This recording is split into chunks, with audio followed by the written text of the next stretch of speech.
তাসবি একটু একটু করে বড় হচ্ছে। ঘুমাতে যাওয়ার সময় যদি ওকে গল্প শোনাই, মনে হয় ওর জিনিসটা খুব ভালো লাগে। ও প্রতিদিনই নতুন নতুন গল্প শুনতে চায়। আর মুজিজারও একটা জিনিস খেয়াল করলাম যে বাংলা লিখতে গিয়ে ওর অনেক বেশি প্রবলেম হয়। বানান ভুল হয় আর রিডিংটা তো সে প্রপারভাবে পারেই না। আসলে এটা কোনো বিষয় না। ওর বাংলা রিডিংটা যাতে ঠিক হয়, শুদ্ধ হয় আর স্পেলিং মিস্টেকটা যাতে ঠিক হয়ে যায় সেই জন্য আমি ওকে বেশ কিছু গল্পের বই কিনে দিলাম। গল্পের বই পড়ার মাধ্যমে কিন্তু ওর স্পেলিং মিস্টেকটা ঠিক হবে, সাথে ও মজাও পাবে আর ডিভাইস আসক্তিটা ওর কমে যাবে।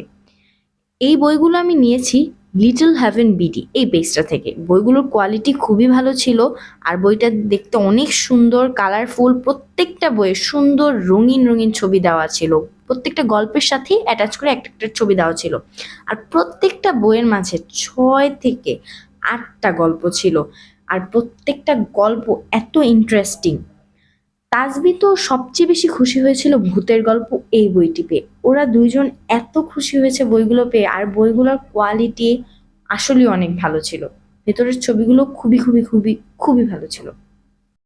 যারা বাচ্চাদের জন্য এরকম গল্পের বই নিতে চাচ্ছেন, আমি রিকমেন্ড করব লিটল হেভেন বিডি এই পেজটা আপনারা ভিজিট করে আসতে পারেন। Thank you.